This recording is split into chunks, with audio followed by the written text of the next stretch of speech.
오늘 일상의 힘, 성령의 위로하심이란 제목으로 오늘 나누겠습니다. 오늘의 일상의 힘 세 번째 시간입니다. 그래서 오늘 성령의 위로하심이 우리에게 어떤 힘이 되는가 우리가 한번 살펴보겠습니다. 그러니까 일상에 대해서 나누고 있는데 세상을 살아가면서 우리는 5일 혹은 6일 일하고 또 주말에는 쉬는 그런 일상을 살아갑니다. 이 모든 것을 생활이라고 이야기합니다. 또 위키에서 생활이라는 것을 찾아보니까 생활을 이렇게 정의하고 있어요. 생활은 사람이 생명을 유지하고 살기 위해서 행하는 필수적인 활동이다. 생명을 유지하고 살기 위해서 행하는 필수적인 활동이다. 그러니까 의식주가 포함이 되어 있죠. 그래서 생활은 크게 직장생활, 사회생활, 가정생활 이렇게 세 개로 나눈다 이렇게 정의를 하고 있더라고요. 그래서 이 세 가지의 생활, 직장생활, 사회생활, 가정생활 이 세 가지가 합해져서 일상이라고 합니다. 근데 이렇게 세 가지 생활에다가 많은 사람들이 취미 생활을 더하기도 하고 또 여가 생활을 더하기도 합니다. 그래서 취미 생활이나 여가 생활을 더하면서 그 세 가지 기본적인 그 삶을 더 윤택하게 하고 더 보람 있게 살기 위해서 여가라든지 취미 생활을 추가해서 하게 됩니다. 그래서 퇴근 후에 아무리 피곤해도 또다시 운동을 하든지 다른 취미 생활을 하면서 피곤해할 것 같은데 오히려 피곤하지 않고 더 힘이 난다, 더 활력소가 된다라고 이야기를 하십니다. 그러면 기독교인들의 일상, 기독교인들의 일상은 똑같겠죠? 다른 사람들과 마찬가지로 그 세 가지의 일상, 직장생활, 사회생활, 가정생활을 하면서 또 취미생활도 합니다.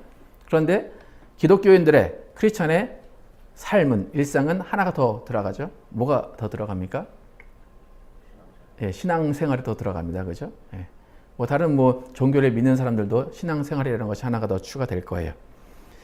근데 세상 사람들이 볼 때 기독교인의 삶에 하나가 더 추가됐다라고 하면 신앙생활을 하나의 취미로 생각할 수도 있을 거예요. 기독교인들은 되게 그런 말을 들으면 싫어하고 되게 기분 나빠하겠지만 취미생활 하나 더 추가된 거 아니냐라고 세상 사람들은 말할 수도 있습니다. 실제 다수의 크리스찬들이 취미생활처럼 주말에 머리 식히러 오는 그런 개념으로 생각하는 분들도 많이 계십니다. 그러니까 오늘 우리가 생각해야 될 것은 뭐냐면 과연 나의 신앙생활, 그러니까 세 가지 기본적인 일상에 추가된 신앙생활이 과연 취미 같은 것이냐, 아니면 그 신앙생활이라는 것이 전적으로 하나님을 사랑하는 삶의 전부를 차지하는가, 그것을 한번 생각해 보려고 합니다. 여러분, 취미하고 직업은 다릅니다. 그죠? 취미는 내가 즐거움을 느끼면서 즐거워서 하는 거예요. 그런데 똑같은 일도 직업이 되다 보면 즐거움보다는 부담이 많이 있고 즐거움보다는 스트레스가 더 많이 생깁니다. 노래를 요즘에 취미로 많이 하는 분들이 계세요. 그래서 한국에는 합창단도 많이 하는데 노래를 취미로 하는 사람들은 자기가 완벽한 발성이 아니더라도 그냥 노래 자체를 즐기면서 사람들과 함께 하는 것을 즐거워합니다. 그런데 노래하는 것이 직업인 사람들은 노래를 즐기면서 하기가 쉽지가 않아요. 노래를 하면서도 내가 지금 노래를 잘하고 있나, 내 발성이 지금 잘 되고 있나, 내 발성이 정확한가, 노래를 하면서 그걸 생각하기 때문에 오히려 스트레스를 받아요. 그리고 노래가 끝나면 어떨 것 같습니까? 노래가 딱 끝나고 공연이 끝나고 나면 후련하다, 좋다 그럴 것 같습니까? 아니면 혹시 여러분 공연해 보신 분들이 있겠지만 공연하고 나면 허무함이나 공허함이 더 큽니까? 아니면 즐거움이 더 큽니까? 어떻습니까? 그죠? 공연을 안 해보신 분들은 모르겠는데 공연해본 사람들은 공연을 막 하고 박수를 다 받았는데 그 뒤에 무대로 가면 너무 허무함을 느낍니다. 그래서 그 허무함이 몰려오기 때문에 대부분 공연이나 어떤 그런 것들을 하면 뒤에 꼭 뒤풀이가 있어요. 그 이유가 그 허무함을 달래기 위해서 서로가 모여서 함께 웃고 함께 즐기는 그런 시간이 필요하다는 거예요. 여러분, 설교가 직업인 목사도 마찬가지예요. 여러분, 설교를 하고 난 후에 목사의 기분이 어떨 것 같습니까, 여러분? 좋을 것 같습니까? 설교를 한 후에 대부분의 목사님은 공허함을 느낀다 그래요. 일주일 동안 열심히 기도하고 준비를 했는데 우리 성도들이 잘 알아들었을까? 아니면 내가 이 말을 하지 말았어야 되는데, 아니면 이 말을 꼭 했었어야 되는데 라고 하면서 계속 생각을 연속하는 거예요. 그러다 보니까 공허함이 느껴지고, 그러다 보니까 어떤 허무함이 느껴질 때가 많다고 그래요. 그래서 어떤 대형교회 목사님들은 조그만 교회 목사님보다 훨씬 더 많은 부담감이 있을 거 아니에요. 그래서 어떤 대형교회 목사님은 주말 저녁만 되면 몸살을 앓는다고 그래요. 그래서 어떤 해결책으로 주중에는 텔레비를 한 번도 안 보는데 주말 그 설교 끝나는 저녁에는 TV를 꼭 보신다는 목사님도 계세요. 그러니까 그렇게 우리가 어떤 일을 할 때 직업이다 이렇게 생각을 하면 그 뒤에는 허무함이 있고 그 뒤에는 공허함이 있고 어떤 부담감이 있기 마련이에요. 그런데도 불구하고 직업이기 때문에 스트레스를 받으면서도 꼭 해야 되는 거예요. 또 스트레스 받으면 안 하게 된다. 그것은 취미고 스트레스 받으면서 해야 된다. 그것은 직업이에요. 여러분 이렇게 직업과 취미를 이렇게 제가 쭉 말씀드렸는데 여러분 누구를 사랑한다. 누구를 사랑하는 것 그것은 취미에 가까울까요? 직업에 가까울까요? 한번 생각을 해보세요. 누구를 사랑한다. 취미에 가까울까? 직업에 가까울까? 어떻습니까? 그죠? 네. 자녀를 사랑합니다. 부모를 사랑합니다. 어떤 가까운 사람들을 사랑합니다. 그런데 그 사람들을 취미로 사랑한다. 그럼 어떻습니까? 내가 마음에 안 들면 떠나보내면 되고 떠나오면 됩니다. 그런데 우리가 부모를 사랑하고 자식을 사랑하고 배우자를 사랑하는 그 사랑은 취미가 아니라 직업과 같은 그런 사랑입니다. 그러다 보니까 자녀를 키울 때 사랑한다. 그러면 최선을 다해서 내 모든 것을 주려고 합니다. 부모에게도 철이 안 들었을 땐 모르지만 철이 든 다음에는 부모에게 나의 최선을 다해서 부모를 사랑하고 부모를 공경하려고 노력을 합니다. 그러니까 우리가 신앙생활이라고 하는 것을 어떤 개념으로 해야 되는가? 신앙생활이 취미인가 아니면 직업 같은가? 라고 얘기할 때 취미면 신앙생활은 그냥 버릴 수도 있어요. 내가 신앙생활 하다가 에이 귀찮아 그러고 버릴 수도 있어요. 그런데 신앙생활을 사랑과 같은 사랑생활이라고 본다면 그 사랑은 우리가 취미가 아닌 직업같이 해야 된다는 거예요. 여러분 신앙생활 여러분 어떻게 정의하십니까? 신앙생활. 제가 전에도 말씀드렸지만 한국 기독교는 신앙생활을 믿음생활이라고 얘기를 해요. 그죠? 근데 저는 믿음생활보다는 사랑생활이 맞다 이렇게 생각을 해요. 그래서 우리가 믿음생활이다, 신앙생활이다 그것은 하나님을 사랑하는 생활이다. 그렇기 때문에 아까 여러분이 사랑은 직업입니까? 취미입니까? 할 때 직업에 가깝다라고 하셨듯이 하나님을 사랑하는 것은 우리가 직업에 가까운 거예요. 그러니까 목사는 하나님을 사랑해서 직업을 가졌어요. 근데 많은 경우에는 평신도들은 직업이 아니라고 생각을 하기 때문에 그냥 그게 목사와 어떤 평신도를 구별하는 그런 어떤 기준이 되기도 합니다. 근데 우리가 하나님을 사랑하는 것은 정말 우리가 취미가 아니라 나의 목숨과 뜻과 정성을 다해서 하나님을 사랑하라고 예수님은 이야기하세요. 마가복음 12장 30절에서 예수님이 어떻게 말씀하셨는지 함께 읽어보도록 하겠습니다. 시작. 서기관 중 한 사람이 그들이 변론하는 것을 듣고 예수께서 대답하신 줄을 알고 나와 묻되 모든 계명 중에 첫째가 무엇이니까? 예수께서 대답하시되 첫째는 이것이니 이스라엘아 들으라. 주 곧 우리 하나님은 유일한 주시라.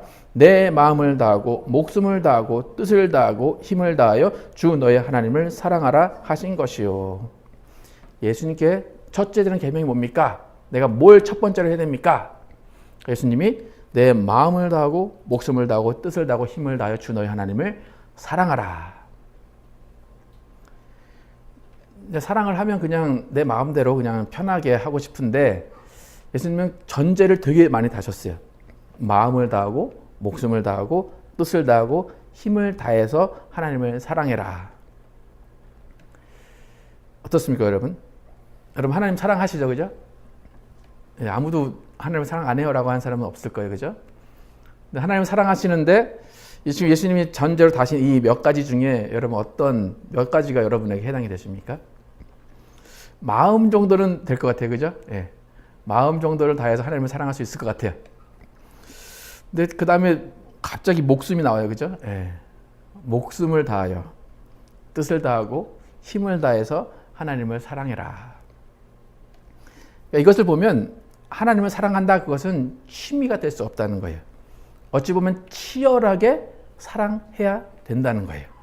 내 것을 다 내주어야 되고 화가 나도 참아야 되고 할 말이 있어서 상대방을 배려하도록 우리가 하는 것처럼 하나님 앞에도 그렇게 해야 된다는 거예요.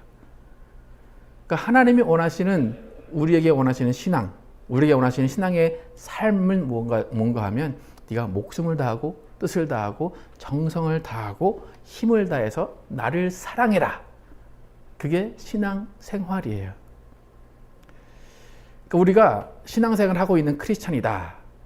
일반 세상 사람들과 다른 일상을 산다라고 한다면 우리의 일상의 가장 중요한 것은 뭡니까? 하나님을 사랑하는 겁니다. 근데 그냥 사랑하는 것이 아니라 마음과 목숨과 뜻과 힘을 다해서 사랑하는 거예요. 여러분 잘 생각해 보십시오. 여러분 하나님을 사랑하는 삶을 살고 계십니까? 어떻습니까, 여러분? 아까도 말씀드렸지만 마음 있는 건 다 알아요. 예, 마음은 다 있지만 하나님을 사랑하는 삶이 어떻게 보여지고 있는가? 혹시 하나님을 사랑하긴 하는데 너무 오래된 연인, 너무 오래 잊혀진 연인처럼 그냥 이름도 생각이 안 나는 그런 사랑을 하고 있지는 않은가? 우리가 사랑합니다라고 할 때 뭐 우리 지금 살고 있는 배우자를 사랑하는 것도 너무 힘들어서 어떻게 하나님을 사랑할 수 없습니다라고 이야기할 수도 있어요. 그래도 우리는 하나님을 사랑해야 돼요. 또 어떤 사람은 난 하나님만 사랑할게요. 그런 사람들도 있어요. 나 배우자도 필요 없고요. 자식도 필요 없고 하나님만 사랑할게요. 그것도 아니에요. 그래서 하나님은 첫 번째는 하나님을 사랑하라. 두 번째는 이웃을 사랑하라 하신 거예요. 하나님을 사랑해야 되고 이웃을 사랑하는 것이 우리의 일상이고 크리스찬의 삶이라고 한다면 우리는 정말로 사랑하는 것을 최선을 다해서 하고 있어야 돼요. 근데 여러분 사랑하는 게 쉽습니까? 하나님 둘째 치고라도 옆에 있는 배우자 사랑하는 거 쉽습니까, 여러분? 너무 사랑하시는 것 같은데 다들 그죠? 네, 쉽지 않아요. 네. 우리 매번 오해하게 되고 매번 상처 주고 매번 헐뜯고 매번 무시하게 되는 것이 우리의 사랑의 관계입니다. 그래서 사랑하라 라고 하셨는데 우리가 그 사랑을 제대로 할 수 없기 때문에 하나님은 우리에게 그냥 사랑하라 라고 그냥 놔두지 않으셨다는 거예요. 우리의 능력으로 할 수 없는 것을 아셨다는 거예요. 그렇기 때문에 너희가 사랑하라. 이것이 첫 계명인데 이것을 지키기 위해서 너희는 할 수 없어. 그래서 예수님은 너희에게 성령을 보내줄게 라고 말씀하셨어요. 그러니까 우리가 성령을 받았다. 성령을 우리에게 보내주셨다라고 할 때 많은 사람들이 어떤 능력을 이야기해요. 아, 내가 성령을 받았으니까 나는 병 고칠 수 있고 나는 무엇을 다 할 수 있어 라고 하는데 그 성령으로 사랑을 해야겠다라고 생각하는 사람들이 그렇게 많지 않다는 거예요. 여러분 하나님을 사랑해서 예수님을 따라 사는 삶 그것이 우리 일상입니다. 근데 우리가 할 수 없다는 거예요. 그래서 우리가 하나님을 사랑하는 그 삶, 하나님을 사랑하고 예수님을 사랑해서 그 계명을 지키는 삶을 살게 하시기 위해서 우리에게 성령을 보내주시겠다 말씀하셨어요. 미국의 유명한 목사님 중에 찰스 스탠리라는 분이 계신데 혹시 아시나요? 찰스 스탠리라는 분이 계신데 그분이 이렇게 말씀하셨어요. 그리스도인의 삶이 단순히 최선을 다하는 문제였다면 하나님께서 성령을 보내실 필요가 없습니다. 그리스도인의 삶이 단순히 최선을 다하는 문제였다면 하나님께서 성령을 보내실 필요가 없습니다. 이 목사님을 보면 미국 침례교회 목사님인데 총회장도 2번이나 하셨어요. 그리고 그 아들이 지금 미국에서 2번째로 큰 교회를 담임하고 있어요. 그런데 이분은 이제 침례교 목사로서는 드물게 이혼을 하셨어요. 침례교는 이혼을 하면 이제 목사를 못 하게 되는데 그래서 교회에서 이혼했으니까 물러나라 했는데 물러나지 않았어요. 그래서 내가 하나님이 물러나라 하시면 하겠다. 그리고 물러나지 않으시면서 이제 쭉 계셨어요. 근데 또 아들 목사가 너무 잘 나가다 보니까 아들 목사가 어쩌면 경쟁 구도가 이렇게 생기면서 많은 어려움을 겪었어요. 그래서 평탄치 않은 인생을 사셨어요. 그러니까 이 스탠리 목사님이 어떤 경우에 어떤 환경에서 이런 얘기를 했는지 모르겠지만 모든 일을 잘 되게 최선을 다하려고 했을 거예요. 어쩌면 이혼도 안 하려고 했을 것이고 아들과도 조화를 이루려고 했을 것이고 다 최선을 다하려고 했지만 결국에 그의 인생은 그렇게 최선을 다한 것만큼 칭찬을 받거나 그렇게 사람들로부터 그렇게 호의를 얻는 그런 인생은 아니었던 것 같아요. 그러니까 모든 것이 내 최선을 다한다고 할지라도 모든 일이 다 잘 되는 것은 아니라는 것을 알게 됐다는 거예요. 여러분이 최선을 다하는 일이 있습니다. 여러분 배우자를 최선을 다해 사랑했습니다. 그런데 돌아오는 것은 상처뿐이고 돌아오는 것은 나의 실망뿐일 때가 있어요. 그러면 그럴 때에 누군가를 사랑하려고 할 때에 또 하나님을 사랑해서 예수님의 계명을 지키려고 할 때에 나에게 돌아오는 상처, 나에게 돌아오는 좌절감, 허망감, 허무함, 허탈감 그런 것들은 어떻게 해결을 받아야 되는가? 어떻게 해결을 받으십니까? 여러분 어떻습니까? 오늘 기분이 안 좋습니다, 여러분. 내가 누가 상처를 받았습니다. 그러면 여러분 어떻게 그 스트레스를 풀러 가십니까, 여러분? 성경을 피시는 분 계십니까? 골방에 가서 기도하시는 분 계십니까? 우리가 낭망하고 상처 있고 넘어지는 일들이 있을 때 그 일들을 위로하고 그 일들을 치료하시는 분이 우리 안에 계시는 성령님이라는 거예요. 예수님도 제자들에게 너희가 나의 일을 해줘라. 너희가 나의 증인이 되라 라고 말씀하셨어요. 그런데 예수님이 제자들에게 너희가 나의 증인이 되라 말씀하실 때 그들이 나가서 능력을 행할 것을 아셨어요. 그런데 동시에 뭘 아셨냐면 그들이 나가서 능력을 행할 때에 받을 상처, 받을 허망감, 허무함, 허탈감을 아셨기 때문에 예수님은 너희가 그냥 나가지 마라. 능력을 받아서 나가는데 능력은 성령이 임하시면 능력을 받을 것이다. 그렇게 말씀하셨어요. 근데 그 능력은 우리가 흔히 말하는 귀신을 쫓아내거나 병을 낫게 하는 그 능력뿐만이 아니라 위로함을 받는 능력도 함께 있다는 거예요. 누가복음 24장 45절에서 49절 예수님이 제자들에게 어떻게 말씀하셨는지 한번 쭉 보겠습니다. 시작. 이에 그들의 마음을 열어 성경을 깨닫게 하시고 또 이르시되 이같이 그리스도가 고난을 받고 제3일에 죽은 자 가운데서 살아날 것과 또 그의 이름으로 죄의 사함을 받게 하는 회개가 예루살렘에서 시작하여 모든 족속에게 전파될 것이 기록되었으니 너희는 이 모든 일의 증인이라. 볼지어다 내가 내 아버지께서 약속하신 것을 너희에게 보내리니 너희는 위로부터 능력으로 입혀질 때까지 이 성에 머물라 하시니라. 너희가 나가면 이제 이런 일들이 벌어질 거야. 큰 능력의 일들이 벌어질 거야. 그렇게 말씀하시고 능력을 입어라. 능력을 힘입어라. 그렇게 말씀을 하세요. 그런데 아까 말씀드렸지만 이것은 그냥 나타나는 능력뿐만이 아니라 그들이 받아야 되는 위로도 함께 포함이 되어 있다는 거예요. 그래서 오늘 본문 16절에 보면 보혜사라는 말이 나옵니다. 내가 아버지께 구하겠으니 그가 또 다른 보혜사를 너희에게 주사 영원토록 너희와 함께 있게 하리니. 보혜사. 보혜사라는 말은 변호자라는 의미도 있고 위로자라는 의미가 있습니다. 그러니까 성령께서 이 땅에 오셔서 하시는 일은 뭔가 하면 예수님을 변호하시는 거예요. 아까 증인이 되리라 하신 것처럼 예수님이 무고하신 분, 무지하신 분이 죽으셨다. 그리고 예수님 부활하셨다라는 것을 변호하시는 분이 성령님이세요. 그리고 성령님은 그 변호하시는 일을 하시는데 또 동시에 위로자세요. 위로자. 위로자는 어떤 것을 위로하신다는 겁니까? 우리에게 오는 상처, 박해, 고난 등을 위로하신다는 거예요. 그래서 예수님에게는 변호자가 되시고 우리에게는 위로자가 되신 분이 성령님이세요. 그래서 예수님이 너희가 위로자 되시는 성령님을 기다려라. 그 성령님이 오신 후에 성령과 함께 나를 증거해라.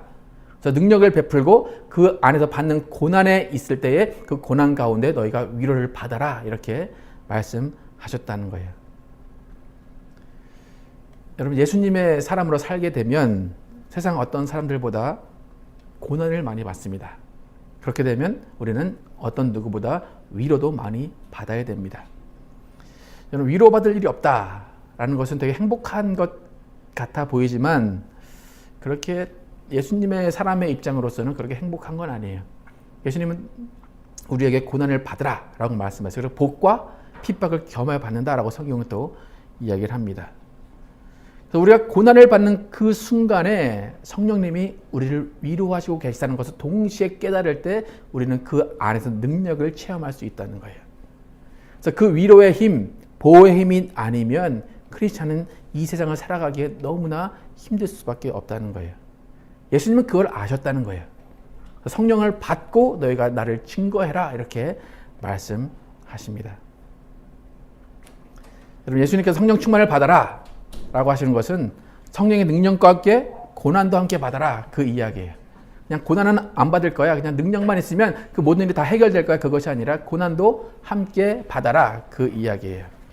그래서 그 고난 가운데 성령 주시는 위로를 받고 다시 힘내서 끝까지 나와 함께 걸어가자라고 하는 것이 예수님의 마음입니다. 여러분, 성령 충만, 진정한 성령 충만은 성령의 위로를 받아본 사람이 아는 거예요. 그냥 성령의 위로를 경험하지 못하고 그냥 능력만 나타나기를 바라는 사람은 결국에는 교만함에 넘어질 수밖에 없습니다. 고난을 받고 좌절 가운데 위로를 통해서 성령님과 대화하고 하나님과 교제한 사람이 진정한 성령 충만을 경험했다는 것입니다. 그래서 우리는 예수님을 전하고 예수님의 사람으로 살면서 받는 고난 가운데 성령님의 위로를 받아야 할 것입니다. 빌립보서 1장 29절 함께 읽어보겠습니다. 빌립보서 1장 29절 시작. 그리스도를 위하여 너희에게 은혜를 주신 것은 다만 그를 믿을 뿐 아니라 또한 그를 위하여 고난도 받게 하려 하심이라. 우리가 은혜를 받았습니다. 그 이야기는 뭡니까? 동시에 나는 고난을 받겠습니다. 그 이야기예요. 그 고난으로 끝나는 게 아니라는 거예요. 그 고난 뒤에는 뭐가 있습니까? 위로가 있다는 거예요. 위로하신 성령님의 따스함이 기다리고 있다는 거예요. 그러니까 우리는 위로함이라고 생각할 때에 우리가 위로함 받는 거, 여러분 혹시 위로함 받는 것이 어떤 가운데 위로함을 받습니까? 그냥 사소한 일에 위로함을 받아야, 그죠? 내가 좀 기분이 나빠도 위로함을 받아야 되고, 큰 일이 있어도 위로함을 받아야 돼요.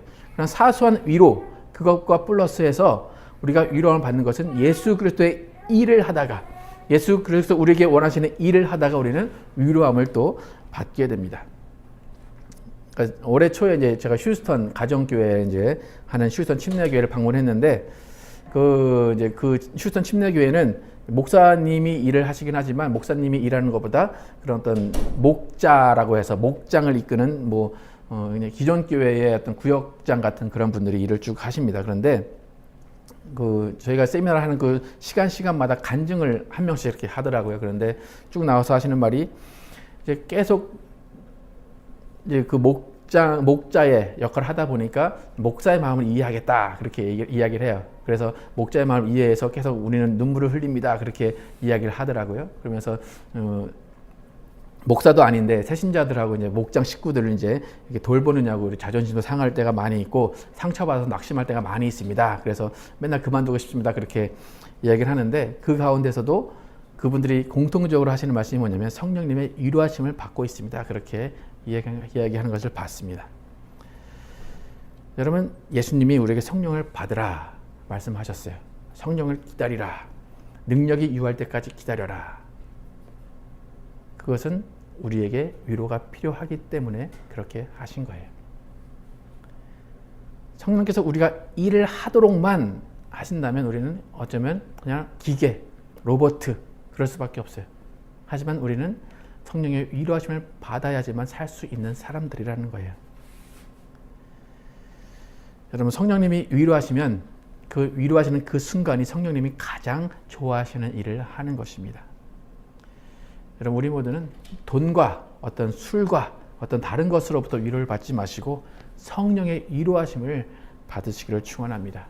성령의 위로함을 받는 일들이 많아질 때에 여러분은 예수님과 친한 인생, 하나님과 친한 인생을 사는 것입니다.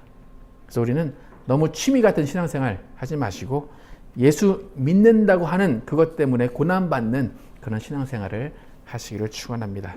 그래서 우리 모두는 마음을 다하고 목숨을 다하고 뜻을 다하고 힘을 다해서 우리 하나님을 사랑하시는 일상이 되기를 예수 이름으로 축원합니다. 기도하시겠습니다.